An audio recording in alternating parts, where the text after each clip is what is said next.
우리에게 주시는 하나님 말씀은 구약 775쪽 욥기 14장 7절에서 9절 말씀입니다.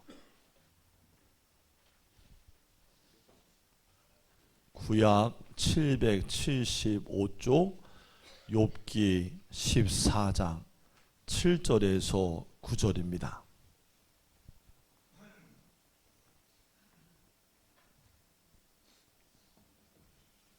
다 찾으셨으면 아멘. 한 목소리 읽어보겠습니다. 시작.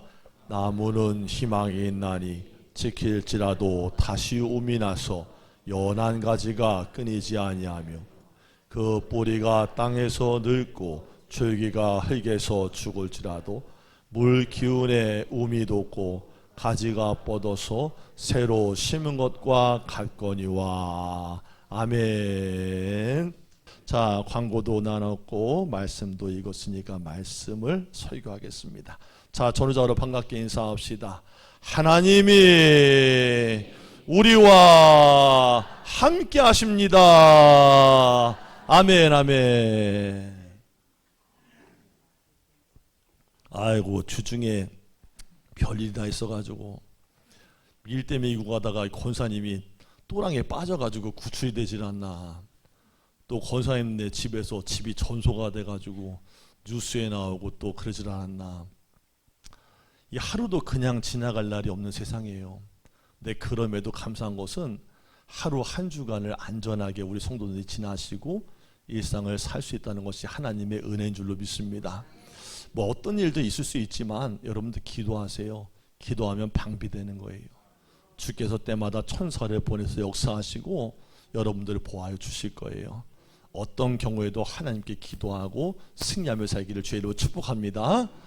우리 조기 권사님 어제 제가 사모통에서 전화를 들었는데 그렇게 2m 가까이 되는 골에 빠져가지고 넘어졌으면 다쳐도 다쳐야 되는데 권사님 너무 멀쩡하셔. 목소리가 전화기로 들려오는데 깔깔깔깔깔깔 그 본인이 그게 된 게 너무 웃어 죽을 것도 하는 거예요. 그래도 그 건강하신 거 봐. 아, 대단하신 거예요. 왜?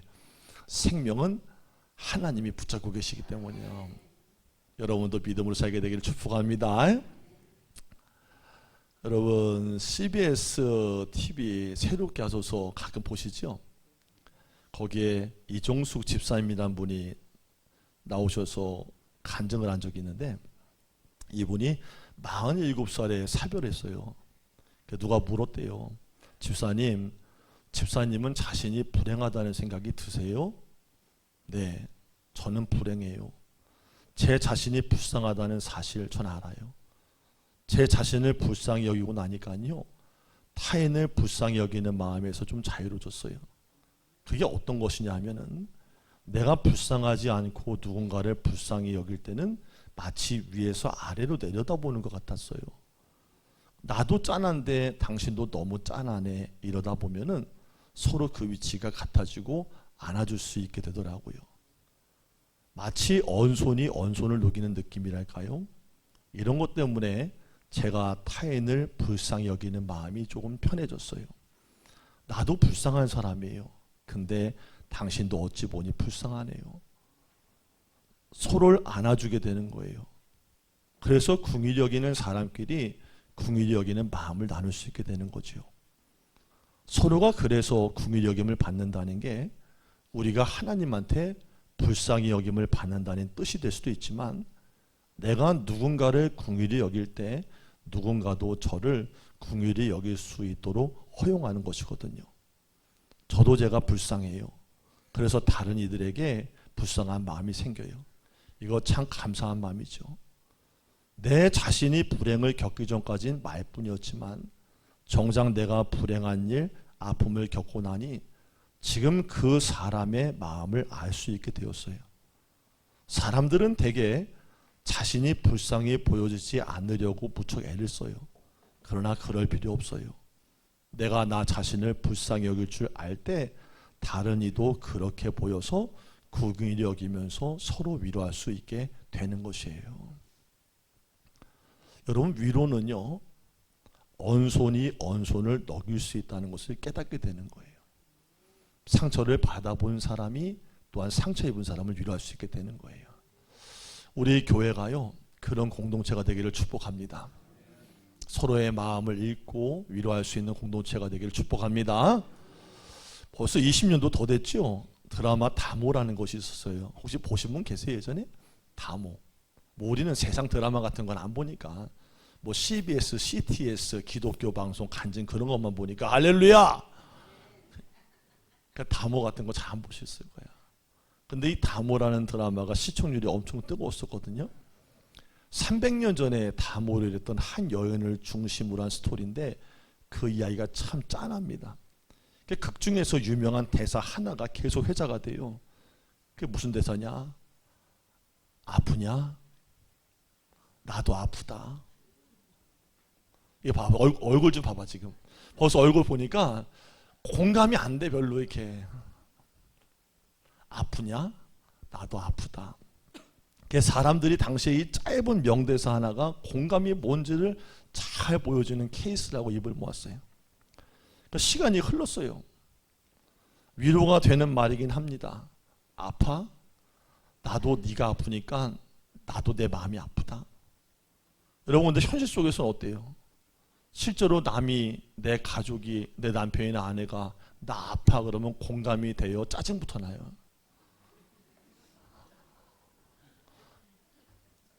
속에 답은 다 있지 않아 사실? 속으로 이 말은 안 하지만 니만 아프냐? 다 아프지? 살다 보면 아플 수도 있지? 다 있잖아요 이거. 근데 이걸 잘 못하고 이걸 잘 느껴지지 않아. 이게 솔직한 거예요. 느껴지지 않으니까 못하는 거거든. 근데 흉내라도 내야 되니까 얼마나 힘든 인생을 사는 거예요. 난 아무렇지도 않은데 아파? 진짜 아파? 나도 아파. 이게 되냔 말이야. 이게 안 되지. 여러분 언어 이 사람의 말에는요 공감이 있고 동정이 있어요. 뭐가 있다고요? 따라라도 하라는 거예요. 할렐루야. 뭐하고 뭐가 있다고요? 항상 그런 것은 아니지만 이 감정이 오가면서 귀로만이 아니라 심정으로 들려지기 때문이에요. 여러분 영어가 객지 나와서 고생이 참 많지만 써야 되니까 이해하고 들으시기 바래요. 영어 단어 가운데 sympathy, empathy라는 단어가 있어요. 구태여 구별을 하자면 동정은 약간의 본능적으로 애처로움에 가깝고요. 그냥 느껴지는 거예요. 왜 그런 말 있죠? 불쌍히 여겨져. 동정심. 그런 거예요. 근데 그런 거 하면 공감이라는 것은 조금 더 객관화된 언어라고 할 수 있어요. 그저 느끼는 것이 아니라 내가 다른 사람의 입장에 서서 해보려는 노력, 수고라고 할 수 있는 거예요. 근데 그냥 가만히 있으면 이 공감이 되지 않기 때문에 노력하고 집중하고 훈련을 해야만 겨우 가질 수 있는 게 바로 공감이라는 거예요. 왜 아내하고 남편 사이가 그렇게 가깝고도 멀리 느껴지는 게 바로 이 대목 아니겠어요? 공감 때문에 그런 거예요. 여러분 부부 사이에 뭐 여기는 안 그렇더라고. 한 입을 덮고 잔다 그러면 그러더라고. 한 입을 덮은 지가 20년 넘었는데 뭔 소리예요? 그러더라고. 이런 부부가 한 입을 덮고서 반기도 나눠 가진 사이인데 할렐루야. 공감이 될 것 같은데 이게 참 안 그래. 이 부부 사이가 참 로또예요. 로또. 안 맞아도 정말 안 맞아. 정말 서로가 안 맞는 거예요. 안 맞는 게 너무 많은 거예요. 나 왜 이렇게 힘들지 했더니 아내가 하는 말, 남편이 하는 말, 나도 힘들어. 당신만 그런 거 아니야. 나 아까 먹고 돌아섰는데 일하고 나니까 배가 또 출출해 그랬더니 뭐 언제는 배에 거지가 없었냐. 이런 공감 자체가 전혀 안 되는 거예요 이게. 아이고 주여 할렐루야. 네. 왜 그러냐면 노력 자체를 안 하기 때문에 그런 거예요. 상대방 얘기를 잘 듣지 않는다는 거지. 이게 공감력 제로의 부부들이 태반입니다. 힘쓰고 애써서 아니면 상대가 죽는 소리를 다해서 소리를 버럭버럭 질러야만 내 상상력을 있는 거 없는 거 다 끌어다가 느끼려고 애를 써야 그나마 쥐어준 만큼 느낄 수 있는 게 공감이라는 거죠. 쉽지 않아요. 그렇다면 내가 느껴지지 않는데 다른 사람이 아프면 나도 아파해야 할까요? 아니면 아픈데 병원을 가라고 해야 될까요? 나 허전해 그랬더니 밥 차려 먹으라 해야 됩니까? 당신 요새 사는 게 힘들어? 마음이 어때? 라고 물어봐야 됩니까? 우리가 다 알긴 알지만 그렇게 잘 안 된다는 거예요. 여러분, 오늘 욥기 말씀 보면서 고난의 자리에서라도 눈물나게 부러워하고 살았던 삶의 희망에 대해서 한번 보려고 그래요. 하나님의 은혜는 무엇은? 하나님의 은혜는 욥이 부러워하는 희망보다, 세상이 말하는 그 공간보다 비교할 수 없을 만큼 크고 놀라운 것이었어요. 오늘 본문의 7절 한번 읽어볼게요. 자, 눈을 크게 뜨고 7절 시작.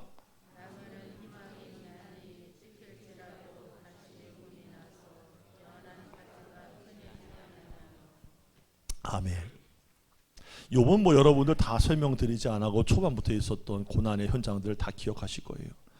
정말 생각지도 못했던 갑작스러운 재난 앞에 자식이 있고 집이 있고 다 있고 꼬꾸라져 있었어요.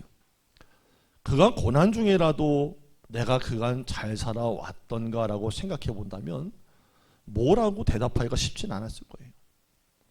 믿음으로 인내하고 살아가는 것을 상상해 보면 우리는 대개 침묵하고 안 돼도 받아들이고 참고 그저 참아내는 것을 인내라고 생각해 왔습니다. 고난 중에는 들썩들썩거려도 안 되고 진중해야 되며, 고난 중에 있는 사람은 그저 무슨 큰 죄라도 지은 사람처럼 머리를 부러뜨리고 죄를 뒤집어 쓰고 살아야 되는 것처럼 표현되기도 했어요. 그게 바로 고난 중에 있는 사람이었어요. 근데 욥기를 찬찬히 읽어나가다 보면 그는 우리가 상상해 오던 그런 고분고분한 사람이 아님을 알게 됩니다. 친구들이 찾아와요. 근데 무슨 소리를 해도요, 그냥 받아 넘기진 않습니다. 너 네 죄를 알지? 했는데 그래 나도 알지. 내가 살아온 것을. 이렇게 하지 않는다는 거예요. 만약에 욥이요, 이런 고난의 자리가 자기의 인생 속에 카페트처럼 깔릴 때에 잘못과 부덕의 행정으로 받아들여져서 빠른 인정을 했더라면 아마 욥기서는요, 더도 말고 덜도 말고 5장으로 끝났을 거예요. 근데 욥기를 묵상할수록 놀라운 것은 욥이 끝까지 말대꾸하고 항변을 하고 있다는 거예요. 한 번도 밀리질 않아요. 분노하기도 하고 자신의 억울함을 호소하기도 해요. 그러니까 친구들의 입장에서는 한시라도 빨리 자기의 잘못과 죄를 인정하고 고난에서 벗어났으면 좋겠다 생각하는데, 욥은 고집스럽게도 어디 한번 해볼 테면 해봐라, 끝장을 보자 하는 심산으로 계속 토를 달고 들어온다는 거예요. 그러니까 어거지스럽게 친구들도 막 상상력을 동원해 가면서 그를 압박해오고 욥을 힘들게 합니다. 이렇게 보면 적어도 욥은 고난이 있다고 기가 죽어서 모든 것을 자기의 탓으로 돌리고 앉아있는 그런 비겁하거나 호락호락한 사람은 아니었다는 거예요. 욥은 나무를 바라보면서 말해요. 오늘 여러분이 읽는 말씀이에요. 나무가 부럽다 그래요. 난 나무가 부러워. 나무를 볼 때마다 신기한 것은 지금은 이파리가 다 떨어져서 볼품없고 앙상하여서 으스년스럽지만 곧 얼마 안 있어서 초록초록한 새순이 돋아 올라올 거예요. 욥의 입장에서는 고난 중에 우연히 쳐다본 나무였지만 그런 나무가 막 눈물나게 부럽게만 느껴졌던 거예요. 왜요? 찍힐지라도 또 시간이 지나다 보면은 그 옆에 잔가지들이 자라고 있는 나무가 나는 부러웠다 이거예요. 여러분, 나무 어때요? 신기하지 않아요? 예전에 우리 교회 청소할 때 우리 권사님 장로님들이 가지치기 한다고 다 잘라놨잖아요. 소나무 막 다 잘라놓고 느티나무 다 자살내놓고 싹 다 잘라내놓고 주목나무 다 잘라내놓고 했는데 지금 봐봐요. 다시 무성해졌어요. 청청해요. 어김없이 새순을 피우는 거예요. 봄비가 내리면 다시 살아나기 시작해요. 가지치기 할수록 더 왕성하게 뻗치고 자라는 거예요. 가만히 내비두는 것보다 누군가가 가지를 잘라주고 고로 솎아낼수록 더 무성하게 자라는 것이 바로 나무입니다. 바로 욥은 모든 것이 잘려나간 그 자리에 자신이 서게 되니까 나무가 눈물나게 부러웠다는 거예요. 잘려나가는 것으로 끝나지 않고 또다시 거기에서 연한 가지를 만들어내는 나무를 보면서 나도 그 나무처럼 다시 새봄을 맞이할 수 있을까 하여서 예전처럼 그 무성함을 기대하고 싶은 것이 솔직한 심정이었어요. 근데 지금은요, 앙상한 인생이에요. 다 끝났어요. 여러분, 하나님의 은혜가 무엇이? 하나님의 은혜가 놀라운 것은 고난의 자리에 섰을 때 모든 것이 새롭게 다가오고 새롭게 해석이 된다는 거예요. 모든 것이 소중하지 않은 것이 하나도 없어요. 건강하다가 아프면요, 건강만 보여요. 경제적으로 어려움을 지나갈 때면요, 일용할 양식이 주어지고 밤에 아무 걱정 없이 잠자리에 드는 것이 행복인 것을 깨닫게 됩니다. 이게 바로 하나님의 섭리고 은혜인 거예요. 그렇기 때문에 우리 각자의 작은 고난의 자리에 서 있어도 가장 소중한 삶의 가치들을 발견할 수 있는 눈이 열려야 되고 믿음으로 살아갈 수 있는 오늘에 감사할 수 있어야 합니다. 같이 한번 해봐요. 하나님, 지금이라도 감사합니다. 건강이 얼마나 소중한지를 알게 하기 위해서 하나님이 우리를 고난의 자리에 세우신다는 말이 아니에요. 일용할 양식이 얼마나 중요한 것인지를 배우기 위해서 일부러 가난의 자리에 서게 한다는 말도 아니에요. 이는 하나님이 욥에게 나무처럼 가지가 무성하게 될 것임을 가르치기 위해서 고난의 자리에다가 세우신 것도 아니라는 거예요. 그 자리에 내가 서 있다 보니 그런 것들이 다 보인다는 거예요. 여러분, 하나님의 사람은 어떤 사람이에요? 하나님이 만드신 창조 세계 안에서 하나님의 섭리와 은혜를 발견한 눈이 열려있는 사람이라고 할 수 있는 거예요. 나무를 보면서 하나님의 은혜를 연상할 줄 아는 것이 우리에게 자연스럽고 중요한 거예요. 모든 사람이 나무를 보고 하나님의 섭리를 발견한 것은 아니에요. 어떤 사람은요, 나무를 보고 그저 놀라워해요. 또 나무가 오랜 세월 그 자리에 서 있는 것이 놀라워서 거기에는 어떤 귀한 신기가 들어있다고 믿고 싶어지기도 합니다. 그래서 우리 동네도 보니까요, 제가 하청에 들어오다 보니까 나무들이 몇 그루가 있는데요, 수령이 300년 이상 된 나무도 있고 보니까 띠도 둘렀던 나무도 있고 바닥에다가 대리석 깔아놓고 뭘 차려놓은 나무도 있더라고요. 그다 무슨 나무들이에요? 거기다가 재단 쌓고 했나 봐요. 동네에서 비나이다 했던 나무들 같아요. 수령이 몇백 년 된 나무에게 멀쩡한 사람이 절하고요, 온갖 음식을 차려놓고 거기다가 새끼줄과 두르고 제사 드리고 섬기는 사람들이 있습니다. 근데 욥은 작은 나무를 통해서 역사하시는 하나님의 은혜가 무엇인지를 정확하게 짚고 알았다는 거예요. 자, 9절 말씀 한번 읽어볼게요. 9절 시작.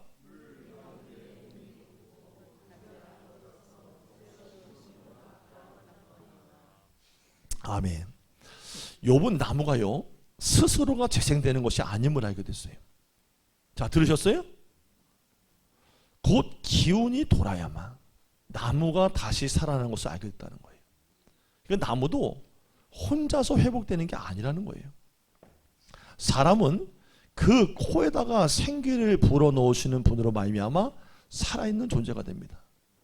마찬가지로 나무도 혼자서 일하는 것이 아니라 물기운이 있어야만 다시 일어설 수 있다는 거예요. 욥이요, 하나님 앞에 간절히 사모한 것이 바로 그거예요. 자기의 삶에도 지금 끊어지고 다 죽은 것 같은 내 삶에도 물기운과 같은 생기를 하나님 불어넣어 주세요 하는 거예요. 그게 뭐예요? 하나님의 은혜라는 거예요.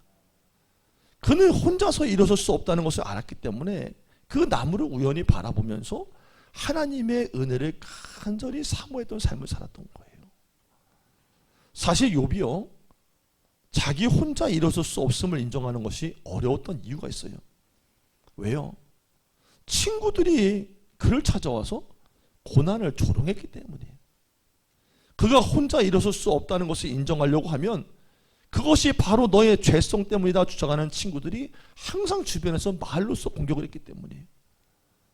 나 혼자는 연약한 자라는 사실을 얼마든지 고백할 수 있었지만 연약함을 고백하려고 하면 찾아와서 친구들이 언제 들었는지 눈에 쌍심지를 켜고 등장하고 그를 공격했기 때문에 그것이 너의 고난이라는 비난을 받지 않으려고 자기를 계속 지켰던 거예요.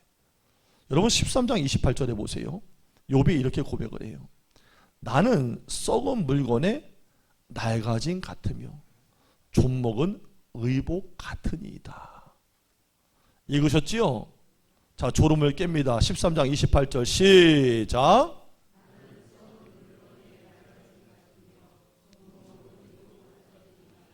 아멘. 세상이 친구들이 자꾸 곁에 와서 떠드니까 그 앞에서 자기의 의를 증명해내려고 했었는데 아무리 애를 쓰고 애를 써도 증명될 수 없는 것들이 자꾸 보이기 시작하는 거예요. 그래서 욥은 친구들이 자기를 조롱할 때마다 자기의 죄 없음을 주장하면서 지금까지 버티며 살았던 거예요. 그런데 자기 자신을 냉정하게 돌아보니까 자기는 마치 썩은 물건에 낡아지는 것과 같고 자기의 의는 좀먹은 옷과 같은 것이다 라는 것을 발견했다는 거예요. 그러니까 이것으로 자기를 증명하기에는 너무나 역부족을 깨달은 거예요. 자기가 지금까지 사랑하고 살았던 모든 것은 좀먹은 것들이었고 해지는 것들이었으며 썩어서 문드러지는 것들 뿐이었다는 거예요. 여러분 이게 얼마나 중요한지 아세요? 이 지점까지 가기도 한참 걸려요. 하나님의 은혜는 그러나 지금까지 가지고 살던 좀먹은 의복과는 좋게 비교될 수가 없다는 걸 발견한 거예요. 그분의 생기가 내게 찾아오면 다시 내가 회복될 수 있다는 것을 깨닫게 된 거예요. 그리고 자기의 가진 의로 자기를 증명할 수 없다는 것을 알았을 때 그는 나무에다가 다시 생기를 불어넣는 하나님의 그 은혜를 나의 일생 속에서 동일하게 부어줬으면 좋겠습니다 라고 하나님께 기도드리고 있다는 거예요. 자기의 의는 좀먹은 의복 같은 것들이기 때문에 그 의로서 이 고난을 헤쳐나가려는 태도를 빨리 일찌감치 버리는 것이 도리어 사는 비결이었던 거예요. 여러분 성경에 등장하는 수많은 문제 있는 인물들, 병자들 가운데 인상 깊은 사람 하나가 있어요. 소경 바디메오예요. 이 소경 바디메오가 예수님 만났을 때 좀먹은 것 같은 자기의 겉옷을 벗어던져버려요. 지금껏 자기를 감싸고 있던 겉옷 하나로 평생을 먹고 살았는데 그 겉옷을 벗어버리고 예수님 만나 그리스도 안에 있는 새로운 옷으로 살아가기를 원했다는 거예요. 그것은 욥도 마찬가지예요. 자기가 지금까지 사랑하며 살던 의라는 것이 좀먹은 의복 같은 것임을 깨닫게 됐을 때 그는 그 의에 대해서 더 이상 집착하지 않게 되었고 그래봐야 다 쓸모없는 문드러 썩어진 것임을 깨닫게 되었다는 거예요. 그렇습니다. 우리가 하나님 앞에 설 때, 누구 앞에 설 때? 하나님 앞에 설 때 설령 지금껏 자기를 보호해주고 나를 설명해 줄 수 있을 것만 같아서 굳게 붙들고 있던 것이라 할지라도 겉옷과 그 껍데기를 벗어던지고 하나님의 은혜를 붙들 수 있는 저와 여러분 되기를 축복해요. 자, 10절 말씀 한번 읽어봅시다. 10절 시작.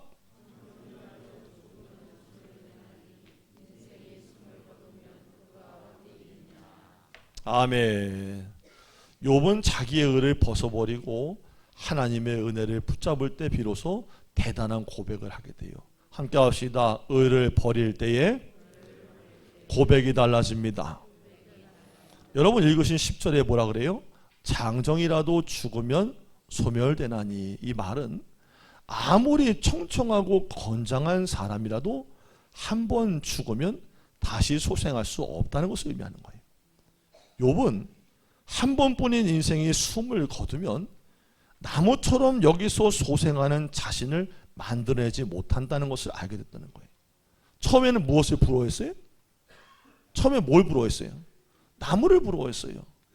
나무의 연한 가지가 새싹을 띄우고 가지가 다시 나고 무성해지는 것을 부러워했는데 자신의 인생은 숨을 거두면 장정이 넘어지면 나무처럼 여기서 이 땅에서 다시 소생하는 자신을 만들어내지 못한다는 것을 알겠다는 거예요. 그는 처음에 나무를 부러워했잖아요. 아까 쭉 말씀드렸잖아요. 가지가 잘리면 연한 새순을 띄워요. 가지를 다시 무성하게 만들어내요. 그 나무의 생명력을 부러워했던 거예요. 물이 돌기만 하면 다시 살아나는 나무가 영원한 생명을 가지고 있는 것만 같아서 나보단 낫다, 참 부러웠다는 거예요. 그게 희망이고 소망처럼 보여서 그렇게 기도했다는 거예요. 근데 알고 보니까 자신 안에 더 놀라운 사실이 들어있었다는 거예요. 그 놀라운 사실이 뭐냐? 우리가 다시는 이 땅에 태어나지 않는다는 거예요. 자, 시작.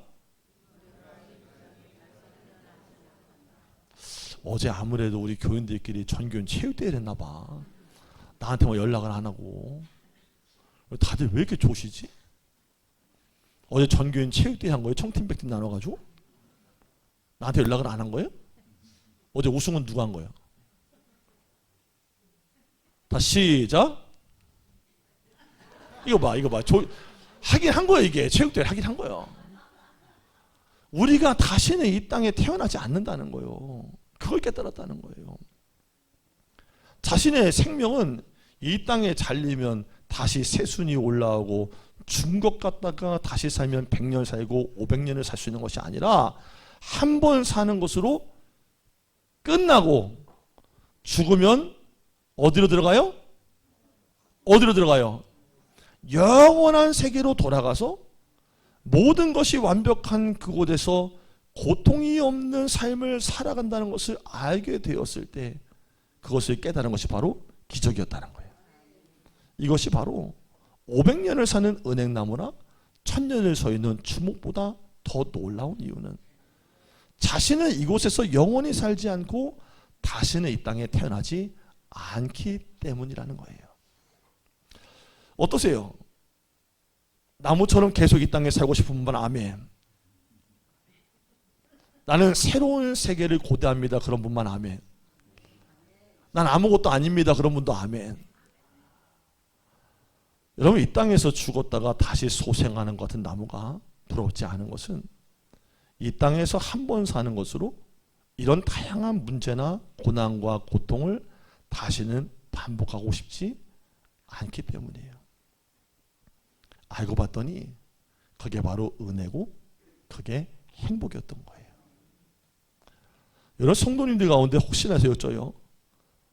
다시 지금만큼 살고 싶은 분만 아멘. 삶의 내용들은 그대로 다 있고 시간만 다시 한번 연장된다면 다시 살고 싶은 분만 아멘. 아, 진짜로? 내가 지금까지 만나본 분들한테 질문할 때 다시 인생 살았으면 좋겠어요 했더니 다들 뭐라냐면 손사래까지 치더라고. 이렇게 이건 하라고 안 했는데 이러면서 아유 다시 살고 싶지 않다. 근데 그런 분이 우리 교회 지금 두 분 계시네. 그런 분은 150세 하기를 예수의 이름으로 축복합니다. 입술대로 될지어다. 할렐루야. 내가 149세에 신방 가서 확인 한번 해보겠어요. 여러분, 히브리서 9장 27절 말씀이에요. 한 번 죽는 것은 몇 번 죽어요? 한 번 죽는 것은 사람에게 정하신 것이다. 하나님이 사람에게 정한 것이 있다는 거예요. 그것은 누구나 한 번은 죽어야 한다는 거예요. 예외 없음이에요. 이 한 번 죽는다는 게 생각해 보면은 얼마나 감사한지 몰라. 감사 본반 아멘. 우리가 딱 한 번 죽지 다시 죽음을 반복하지 않는다는 거예요. 한 번 죽으면 다시 이 땅에 태어나지 않아요. 이 세상으로 돌아오지 않아요. 눈물과 고통과 경쟁의 시름으로 힘들어 고단함으로 온통 얼룩진 세상, 욥처럼 갑작스러운 재난 앞에 다 잃어버리고 난데없이 두들겨 맞은 인생을 다시는 살지도 않아도 된다는 것이 분명히 욥이 깨달은 축복이었다는 얘기예요. 여러분, 우리의 생명을 어디에 감춰져 있는 거예요? 바로 하늘나라에 감춰져 있어서 이 땅에서 태어나고 죽는 것을 다시 반복하지 않으면서 이 땅에서 어떤 고난과 역경을 경험하고 살았든지 가난했든지 부였든지 상관없이 이 삶의 자리로 돌아오지 않는다는 것을 욥이 깨달으니까 다른 고백이 나오기 시작했다는 얘기인 거예요. 여러분, 그리스도에는요, 이 현세에다가 눈을 맞춰서 하나님께 감사하면 안 됩니다. 시작. 안 돼요. 이 땅에서 잘 살고 잘 먹고 건강하고 장수하고 그런 걸로 감사하려고 그러면 여러분의 고백은 거듭나지를 못합니다. 그렇다면 어디에 있냐? 우리의 생명은 어디에 속해 있냐? 하늘나라에 있는 거예요. 영원한 천국 그곳에 있는 거예요. 그곳에 사는 것을 고대하는 거예요. 그런 분만 아멘. 여러분, 교회는 이게 제일 커야 돼요. 그렇기 때문에 다시는 삶의 기회가 주어지지 않는 것이 욥처럼 축복으로 받으시길 바라요. 우리에게 다시 기회가 주어도 우리는 육신의 몸을 입고 있는 한 또 갈등해야 돼요. 다시 태어나면 아무 걱정 안 할 것 같아요? 다시 살면은 그 삶은 아무 염려 없을 것 같아요? 아닙니다. 또 갈등해야 돼요. 또 아파야 돼요. 또 문제에 휩싸여요. 힘들어요. 그리고 돌고 돌아서 겨우 발견하고 신앙생활 조금 했다고 깨달은 게 뭐냐면 겨우 의복, 좀먹은 의복 같은 내 의 하나가 남았구나라는 것을 발견할 수밖에 없는 게 인생이라는 거예요. 세상의 모든 의를 다 잃은 것처럼 살아갈 것이 불보듯 뻔한 인생이기 때문에 나무처럼 이 땅에서 그저 생명만 연장하는 것이 축복일 수 없다는 것을 욥이 발견하고 고백하고 있는 거예요. 여러분, 우리에게 영원히 살아갈 새 생명이 있다는 것을 알게 되니 수많은 인생의 한파와 겨울을 보내면서 지금까지 버티고 견디며 살아왔던 나무가 이제는 부럽지 않습니다. 500년을 살면 500년의 겨울을 겪고 살아온 거예요. 그러니 여기 다시 살지 않는 것이 행복입니다. 우리가 이 땅을 살아가는 동안에 살아가는 목적은 분명해요. 나그네, 순례자, 청지기. 하나님이 우리에게 무엇을 맡겨줬던 단 한 번의 기회를 살고 가는 거예요. 그러므로 세상이 어떤 절망과 아픔을 앞으로 만들어낸다 하더라도 우리가 부름받은 그 삶의 자리에서 단 한 번의 기회 앞에서 이 욥이 깨달았던 그 지혜를 가지고 나를 알고 있는 누군가에게 하나님을 이야기하고 복음을 전할 수 있고 그 생명에게 이 소망을 심어줄 수 있다면 여러분 인생 마지막에 가장 큰 고백으로 잘 산 사람이 되는 거예요. 영원히 소멸되지 않고 새로운 세계에서 살 넉넉한 이 천국의 소망으로 남은 생애를 여러분들이 사랑하고 감사하면서 부활의 생명을 여러분들 감사하고 살게 되기를 주의 이름으로 축복합니다. 기도하겠습니다. 하나님, 우리 아버지, 인생살이 잠시 잠깐 머무르며 가난과 병고와 문제와 고난의 길을 걷지만 우리의 입술의 고백이 욥의 새로워진 고백처럼 영원한 세계와 하나님 아버지를 향한 것이 되게 하여 주옵소서. 지금 우리 형제와 자매 가운데 가정에 우환이 있거나 근심거리가 있습니까? 그것을 넘어 영혼을 보게 하옵소서. 하나님 아버지께서 지금도 우리와 함께 하심을 붙잡고 감사하게 하옵소서. 그리하여 부활의 소망으로 끝까지 믿음 지켜 승리하는 권속들 다 되게 하여 주옵소서. 감사하며 예수님의 이름으로 기도드립니다. 아멘.